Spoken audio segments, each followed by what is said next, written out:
Hello भाई लोग, fact भाई यार। और बॉलीवुड की परम सुंदरी को कोई रिजेक्ट कर दे, ये इमेजिन करना मुश्किल ही नहीं, नामुमकिन है। ओह यार, यार ये कितनी औसम है यार।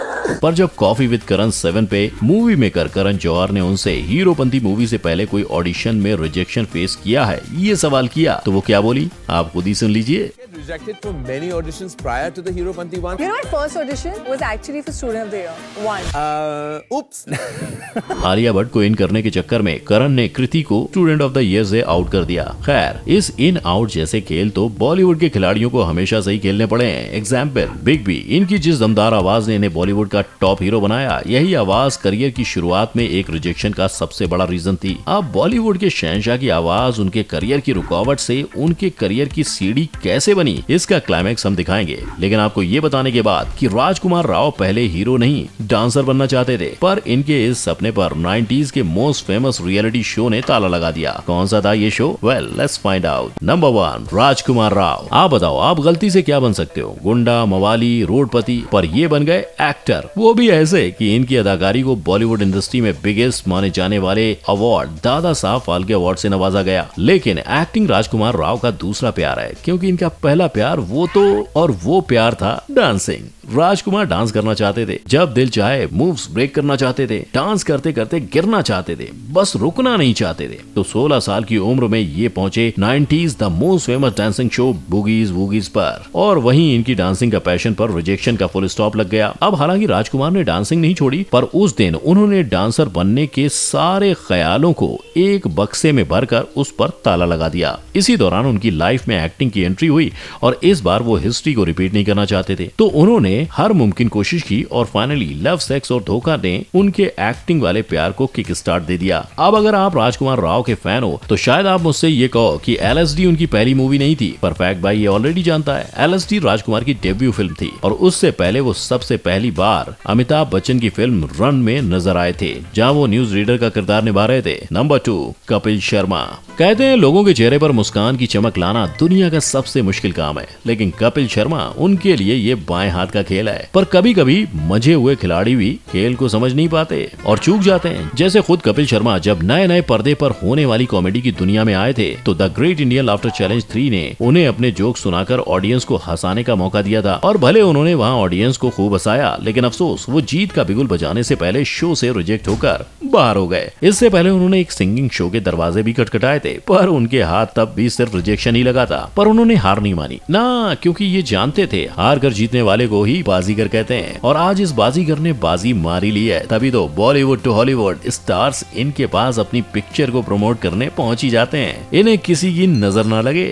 नंबर 3, आयुष्मान खुराना। बॉलीवुड में अगर किसी को मोस्ट एक्सपेरिमेंटल रोल्स करने का श्रेय दिया जाए तो वो आयुष्मान खुराना ही होंगे। 2012 में उन्होंने बॉलीवुड में विकी डोनर से एंट्री मारी थी, और आज भी ये ऐसे ही सब्जेक्टिव किरदार चुनते हैं जिन पर बॉलीवुड जल्दी मूवीज नहीं बनाता। पर एक कैरेक्टर को रियलिटी के लिबास में बांधकर ऑडियंस के मन को छू लेने वाले ये एक्टर हमेशा से इतने लकी नहीं थे। 2003 में जी टीवी पर शुरू होने वाले रियलिटी शो इंडियाज बेस्ट सिने स्टार की खोज सीजन 1 में जब आयुष्मान पहुंचे, तो उनकी एक्टिंग को नॉट सो गुड बताकर उन्हें शो से रिजेक्ट कर दिया गया। और सिर्फ इसी शो से नहीं, 2003 में ही उन्होंने वी चैनल पर आने वाले शो पॉप स्टार से भी फेमस होने की तैयारी की, पर पानीदा रंग आने वाले ये मल्टी टैलेंटेड एक्टर एलिमिनेट कर दिए गए। पर टैलेंट भी सच की तरह होता है, छुपाया नहीं छुपता, और इनका टैलेंट 2004 में तब इनके काम आया जब ये MTV रोडीज सीजन 2 पे पहुंचे और उसे जीत लिया, और शुरू हो गई इनकी सक्सेस स्टोरी। कॉलेज खत्म करके ये बिग FM दिल्ली के बिग चाय मान न मान मैं तेरा आयुष्मान के होस्ट बने, फिर टीवी रियलिटी शो के, और फाइनली 2012 में इनका विकी डोनर वाला डेब्यू हो गया।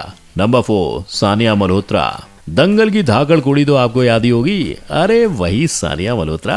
हाँ, धाकड़ गर्ल ने भी बॉलीवुड में एंट्री लेने के बाद और उससे पहले रिजेक्शन के पापड़ बेले हैं, और अपनी आप बीती उन्होंने खुद ही डांस दीवाने सीजन 3 के एक एपिसोड में बताई, जब ये अपनी मूवी को प्रमोट करने वहाँ पहुंची थी। अब हुआ ये था कि सानिया शो पर पहुंची और सामने जज की कुर्सी पर उन्होंने धर्मेश को बैठे देख लिया, और बस उन्हें बीती सारी बातें याद आ गयी कि कुछ साल पहले उसी स्टूडियो में वो एक डांस रियलिटी शो का ऑडिशन देने आई थी। तब धर्मेश की ही वजह से सानिया उस शो से रिजेक्ट हो गई थी, जिसका उन्हें इतना दुख हुआ था कि उन्होंने आंसू तक बहाए थे। सर आप भी थे वहाँ पे और आपने मुझे आपकी वजह से क्लियर नहीं कर पाई थी। It was a dance reality show that ये सुनकर धर्मेश इतना हैरान थे कि उन्हें समझ नहीं आया कि वो क्या करें। ऐसे में जजिंग पैनल पर बैठे दूसरे जज ने सानिया की इस बात को सुनकर उन्हें धर्मेश से थैंक यू बोलने को कहा। आपको थैंक यू बोलना चाहिए इनको। और फैक्ट भाई भी यही कहेगा, एक थैंक यू तो बनता है, वरना अगर सानिया डांसर बन जाती तो बॉलीवुड को सच्चे और अच्छे एक्टर से हाथ धोना पड़ जाता, है कि नहीं। नंबर 5, विकी कौशल। कटरीना की ब्यूटी की ड्यूटी में 24/7 तैयार उनके पति परमेश्वर विकी कौशल को लोगों ने उरी मूवी से जाना, पर इस सुपरस्टार हीरो की कहानी भी आज की लिस्ट में शामिल दूसरे सुपरस्टार्स की तरह बार बार रिजेक्टेड ऑडिशंस की मार झेल कर ही इस मुकाम तक पहुंची है। मतलब देखो, कॉलेज में IT जॉब के लिए इंटरव्यू देते वक्त ही विकी को ये समझ आ गया था कि गले की टाई और 9 to 5 की लड़ाई उनके बस का काम नहीं है, और इसीलिए इस 2B हीरो ने अपने घर वालों के आगे अपने हीरो बनने के सपने का ऐलान कर दिया। पर हीरोगिरी की पहली क्लास जब विकी कौशल अपने पहले ऑडिशन में पहुंचे तो उनकी टाई फिश हो गई और वो रिजेक्ट हो गए। उनका कहना था कि उन्होंने वहां जाकर जाना कि अभी उन्हें फिल्मी दुनिया के बारे में काफी कुछ सीखना है, और मसान के हीरो को उनकी कमियों का एहसास दिलाने वाली मूवी का नाम था फरहान अख्तर स्टारर भाग मिल्खा भाग। अब भले विकी मिल्खा बनकर भाग नहीं पाए, पर उन्होंने अपना जोश हमेशा आए रखा, और उसी जोश ने आज इस एक्टर का नाम हिंदुस्तान के दिग्गज कलाकारों में शुमार करवा दिया है। नंबर 6, आलिया भट्ट। बॉलीवुड की डेयरिंग आलिया भट्ट ने अपनी फिल्मी करियर की शुरुआत 19 साल की उम्र में करण जौहर के स्टूडेंट ऑफ द ईयर से की थी। हाँ, ये सब जानते हैं, पर फैक्ट भाई ये जानता है कि दुनिया भले उनके डेब्यू रोल को नेपोटिज्म का नतीजा माने, पर आलिया ने भी अपने एक्टिंग जर्नी की शुरुआत मूवी से रिजेक्ट होकर ही की थी। और आलिया को जिस फिल्म से रिजेक्शन मिला था वो रणवीर कपूर की मूवी वेकअप सिड थी,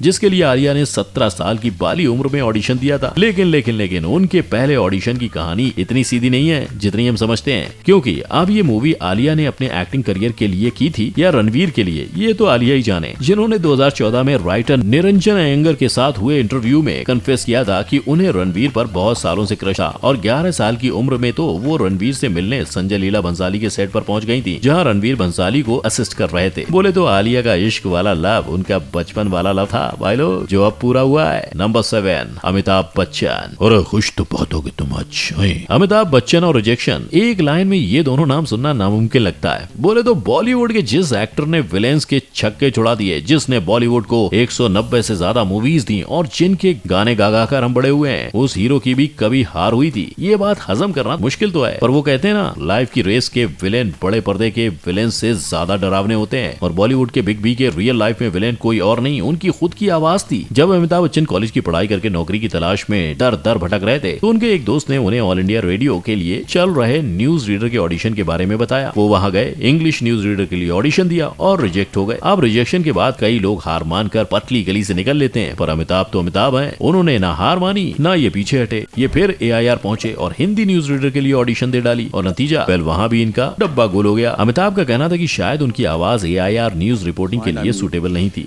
Maybe my voice was not suitable for what they were looking for. पर हैरत की बात यह है कि अमिताभ को फिल्मी दुनिया का सबसे चमकता सितारा बनाने के पीछे भी इसी आवाज का हाथ है। Then what? अरे इतना सॉलिड आवाज और किसी का हो सकता है?